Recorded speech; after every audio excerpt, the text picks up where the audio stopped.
So again, we're talking about a fairly simple situation here.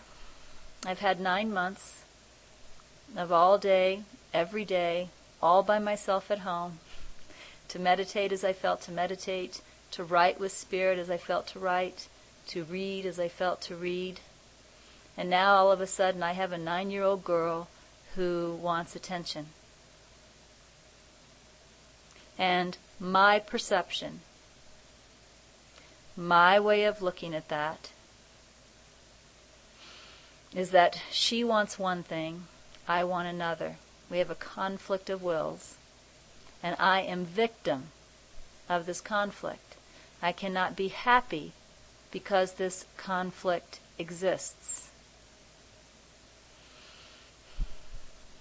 And what Holy Spirit is saying, if we look back up to the problem statement, that I am focusing on my thoughts as if the world is real, as if the world is real, as if my thoughts are real.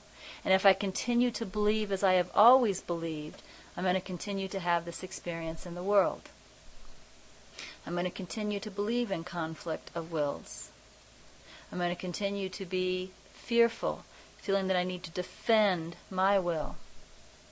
I'm going to continue to feel attacked. I'm going to continue to believe in attack.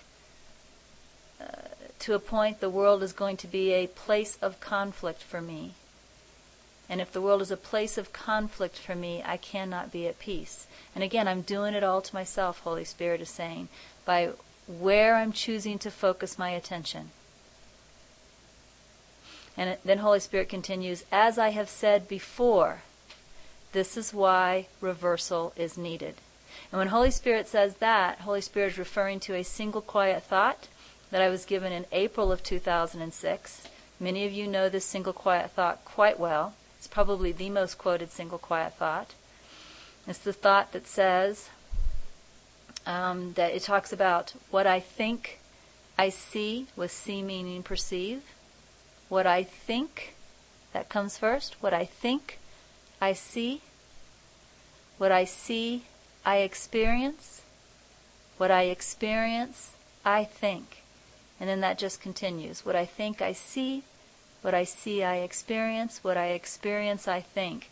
So if I think there's a conflict of wills and I think I am victim of this conflict, then when Jasmine gets up in the morning and wants whatever it is that she wants, I see, I perceive a conflict of wills. I feel victim to this conflict. What I perceive, I experience. All of these feelings of upset start to rise. I start to get upset with her. I feel like I can't do the things I feel like I want to do. And then I walk away thinking about that some more, this conflict of wills. And the cycle just continues. What I think, I see. What I see, I experience. What I experience, I think. And I'm in this trap. And when Holy Spirit first taught that cycle to me, He said, what you think, you see. What you see, you experience. What you experience, you think. And then, this is why reversal is needed. So Holy Spirit is referring back to that single quiet thought, because really this is the problem statement that we're looking at. The problem is continuing to believe as I have always believed. It's continuing that cycle of what I think, I see, what I see, I experience, what I experience, I think. And Holy Spirit is reminding me again, this is why reversal is needed. Because as long as I continue to choose to think in the way that I have always chosen to think, I will continue to have the same experience of conflict of wills. I cannot see differently if I am choosing to think in the way I have always thought. So Holy Spirit continues. Look at it this way. What you study within the mind becomes experience within awareness. And that's a good sentence, at least to me. It's worth writing down if anybody has pencil and paper nearby. I think this is a sentence worth writing down. What you study within the mind becomes experience within awareness. What you study within the mind becomes experience within awareness. Now, I may sit down and read A Course in Miracles for 30 minutes in the morning. I may say I study A Course in Miracles. But if I am spending 30 minutes a day on A Course in Miracles and spending the rest of the day thinking about my conflict over time with Jasmine, what am I truly studying in the mind? Am I studying the teachings of A Course in Miracles? Or am I studying conflict? What am I truly studying in the mind? And notice what the sentence says. What you study within the mind becomes experience within awareness. So if I spend my day studying my conflict with Jasmine, or anything else, that becomes my experience. And then Holy Spirit provides us with a question, which is the beginning of the correction, or the beginning of the solution, or the answer to this problem. Holy Spirit says, you must ask yourself, what would I study? Now this is a question that's very much like asking, what is it that I truly want? You see what happens, and I know you guys know this, I know I'm preaching to the choir, but I also know that you're probably as in need of a review as often as possible as I am. So let's go ahead and talk about what we already know, shall we? If I am not paying attention, consciously paying attention,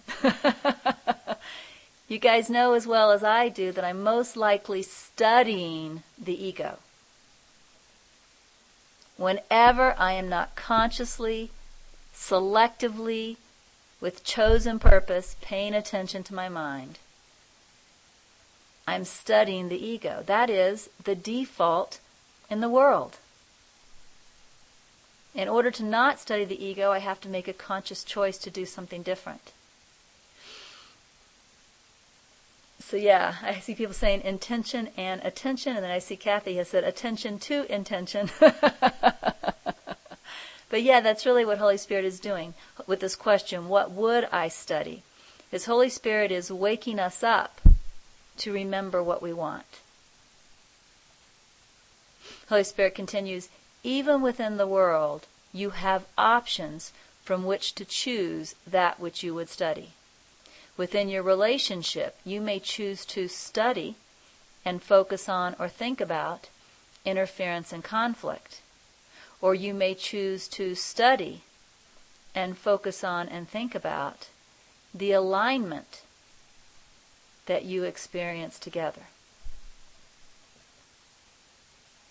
The alignment or the harmony or the shared will. Holy Spirit continues, be honest with yourself. What have you been focusing on? What experience are you making? And I think we all know the answer to that one. I was focusing on the seeming conflict, right? The fact that she wanted one thing and I wanted another. And I was feeling victim of it. But Holy Spirit says, be honest with yourself. What have you been focusing on? What experience are you making? And then Holy Spirit continues, then ask yourself, what type of experience do I want?